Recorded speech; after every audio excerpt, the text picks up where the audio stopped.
Next on Max TV, we take a look at Showbox. Ward tames Miranda, and we have news and notes coming up on the next round.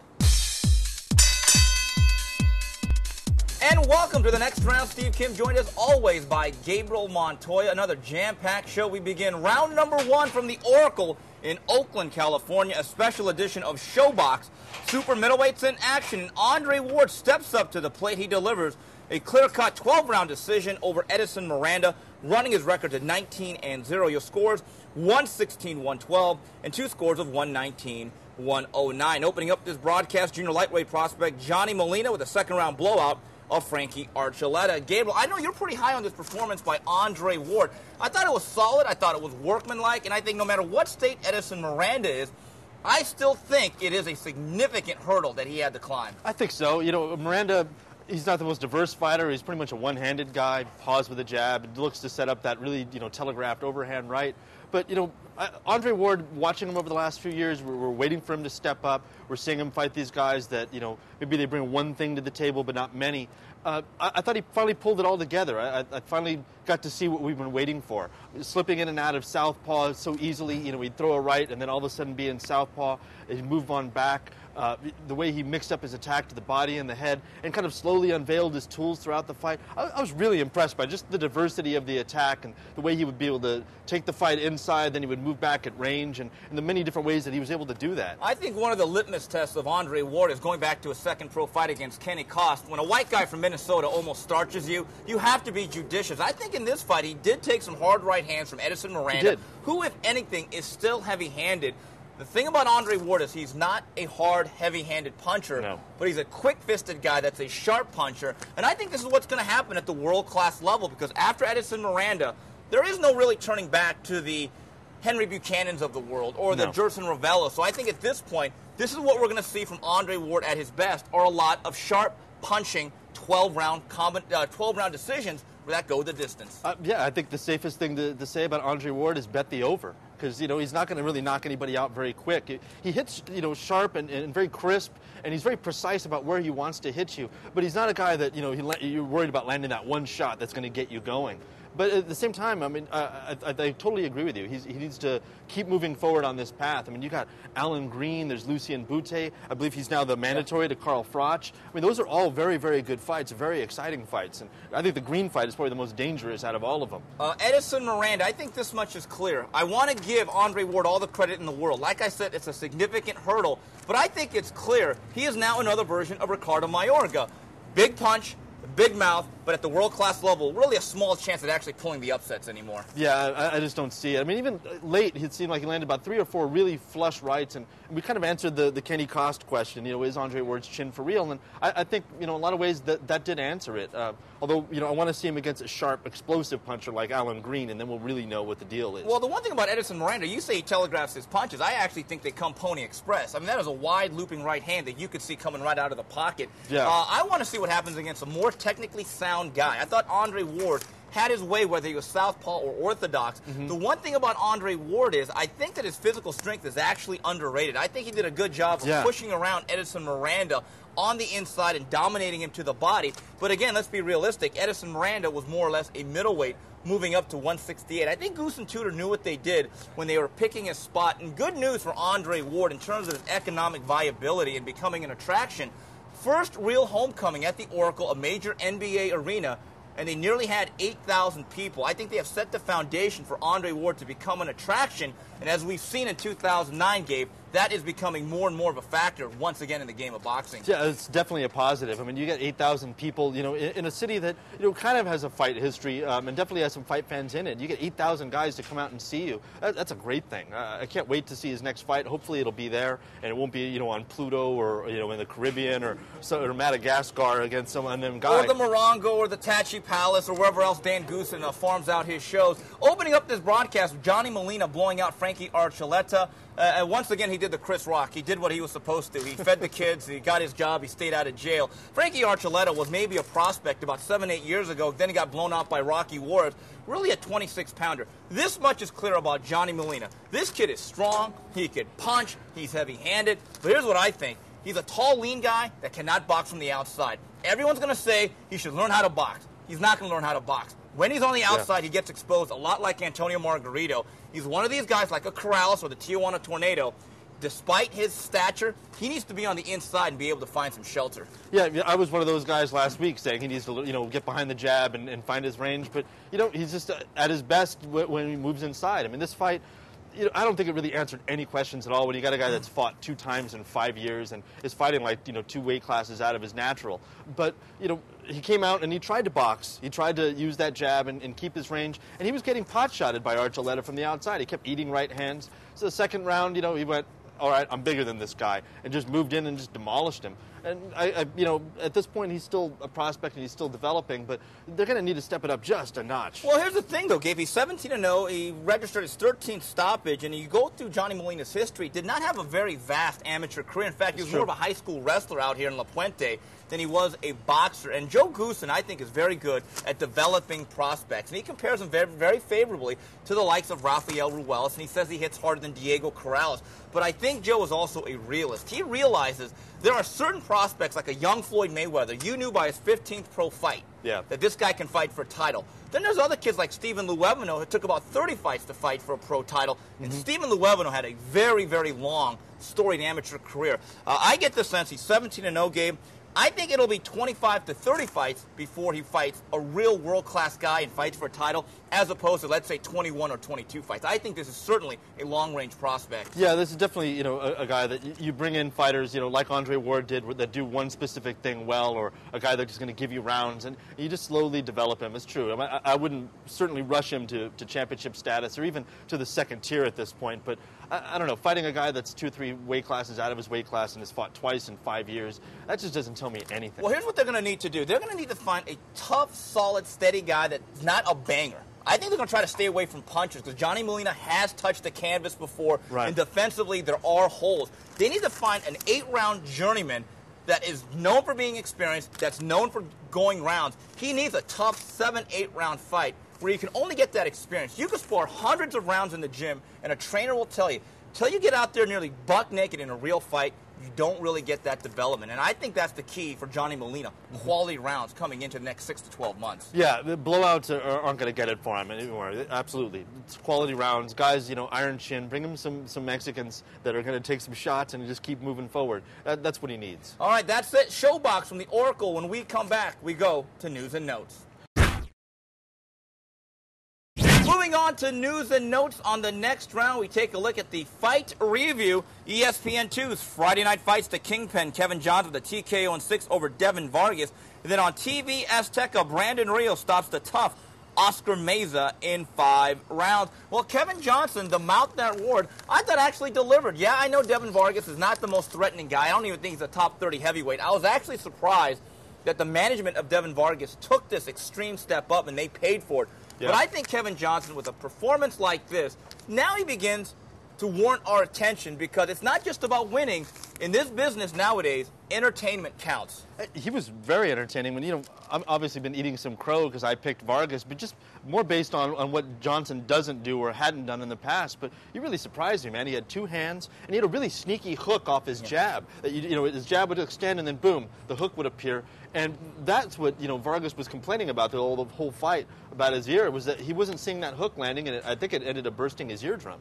I think, to me, Devin Vargas, his management owes him an apology. I think they went from Death Valley to the Grand Canyon, and they were not ready for that jump. Say what you want about Kevin Johnson. He's not always exciting, not always scintillating TV. He's a very skilled guy. He's got one of the most educated left hands in the business. And I think he has finally realized, because there's a sense of desperation, that he is stagnating, he is treading water, and he realizes, I just cannot stink out the joint and win every fight 10-0 and become the East Coast version of Malik Scott. I think that Kevin Johnson is a skilled guy, and when judging Kevin Johnson, do I think he's an all-time great waiting to happen? No, but here's the thing. You have to judge a fighter in the era that they fight. And in this era of heavyweights, in my opinion, in due time, Kevin Johnson will be a legitimate top 10 heavyweight. Yeah, I mean, it's all about styles as well. And, you look at, like you said, the heavyweight landscape. Who does he match up well with? Well, you got Chris Arreola, who's kind of a banger. He's like a better version of Devin Vargas. He's got power and he throws combinations, but he does square up and come right at you face first. Well, when you got a guy that throws straight punches, can hook off the jab, and can move well like Johnson, he's going to be a problem, especially at 6'3", 250 plus. And for Kevin Johnson, knocking out Devin Vargas the way he did is important because if he would have let Devin Vargas go 10 rounds, even in dominating, if you're a television executive at Showtime or HBO, you kind of look at that thing and say, you know what, I'm going to pass. Yeah. This here at least gets you in the front door knocking on it, if not answered. But we'll see for Kevin Johnson in the near future. Brandon Rios, I like this guy. I don't know how far he's going to go, but I think this, Gabe, he is one of the very good young television action fighters we have in the game today. Yeah, all action, man. I mean, he just, he was kind of losing some rounds, he was eating some shots, and then he comes back. He found a little key with his uppercut, and he just stuck with it and pounded his way to victory. That last uppercut was brutal, man. It kind of landed on the chin, it kind of landed on the chest, and it just was the great equalizer. Great TV. I can't wait to see him again. Yeah, Oscar Meza came out, I thought, won the first 1.5 rounds. I thought he was a stronger puncher, quicker puncher, but Brandon Rios is a big, strong, thick kid. Yeah. I thought his physical strength by the middle of the second round, once Oscar Meza had to go into the reverse gear, at that point, Brandon Rios started to come downhill. If Brandon Rios can be disciplined and stay out of Garden City, Kansas, and be in Oxnard at La Colonia with Robert Garcia, I think he has a shot. And you talk about a future fight that is all action. Between 130 and 135, I think you can build this, and I would pay to watch this fight. How about Johnny Molina against Bam Bam Rios? Oh, that's a beautiful fight. You got a guy that kind of looks like a boxer puncher versus, just a come-forward, Mexican brawler like Rios. That's a beautiful, beautiful fight. Yeah, absolutely. I think there's bloodshed and a lot of leather being thrown. Moving on to the fight preview, Friday Night Fights, Richard Gutierrez takes on the dangerous Antoine Smith. On the undercard, a pair of Cubans, Erzlandi Lara and Guillermo Rigondeaux. Then in Mexico, this Saturday night for the WBA junior lightweight title, Jorge Linares takes on Josafat Perez. The main event, Gutierrez, Antoine Smith, I think is a 50-50 fight. What I'm interested in seeing, though, on this telecast is Guillermo Rigondeaux. Now, Gabe, I had the honor of being ringside for the 2000 Olympic Games in Sydney, Australia. An Olympics that had Francisco Bojado, who was a bust, Ricardo Williams, that was a bust, Miguel Cotto, who's been a superstar. But the best amateur I saw in those 2000 games, by far, was a Cuban bantamweight by the name of Guillermo Rigondeaux. I think this kid, if he's not turned into a complete amateur and has not aged overnight, I think Rigondeaux has a chance to be very, very special. Well, I actually haven't seen him. I wasn't at the 2000 Sydney Olympics, but I'll take your word on it, Steve. Well, 2000 gold medalist, 2004 gold medalist. I think out of like 300 fights, he's lost 1 or 2. Jesus. So we are talking about one of the all-time great amateurs alongside the likes of Mark Breland, Kostya Tszyu, guys like that. I think you can move him up very quickly. Another guy that we saw ringside a couple of weeks ago and I thought was very underwhelming, and I've called him the Cuban Sekou Powell, and I thought he lived up to that nickname a couple of weeks ago. There's Erzlandi Lara. To me, he runs hot and cold. Yeah, he'd run very hot, and then that performance was incredibly boring. But I think it might have just been a style matchup because personally, I'm kind of excited about him. A lot of guys are really big on Gamboa and some other the Cuban guys coming up. I really like Lara. I'm kind of biased towards the southpaws. I love the style, but he uses it well. He seems to be a good puncher. But like you said, he's a little hot and cold. But I'm not going to shoot him down just because that last performance. Right. I think we all have to be patient. I don't even think he has 10 professional fights yet. And you're right. Styles absolutely mean something. And you know what? We go back to what we just said. Maybe when we look back at Erzlandi Lara in 2 years, if he's a world champion, those are valuable rounds he banked in. Yeah, I never really have a problem with a guy who struggles a little bit, under 10 fights or even 15 fights and gets those rounds and gets that experience. I want to see what he does with it in the next fight. Did he learn from it, or is he just going to coast and just coming to America, is that success enough for him, like, say, a Kasim Uma? Yeah, and Gabe, I have to give these people at Arena Box credit. These Cubans, all of them, from the guy you mentioned, Yurikis Gamboa, to Richard Gutierrez, to Erzlandi Lara. Obviously, Gutierrez, I don't think is Cuban. These guys are kept busy. I mean, these guys are fighting about every 4 to 6 weeks, and they're being allowed to develop and to marinate. That is the way you develop a young prize fighter. Gabe, Jorge Linares is a guy that I think, to me, once again, he's like Winky Wright. He's right on the milk carton.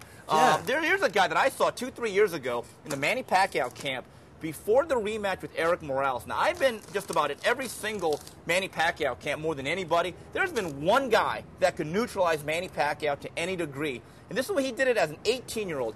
His name is Jorge Linares. This is a truly gifted fighter, but I get the sense he's dying on the vine. He's totally dying on the vine. He fought last, November, and now we're into May, and he's barely getting a shot. I mean, the best work he's had all year, the only work really, is against Manny Pacquiao in the gym.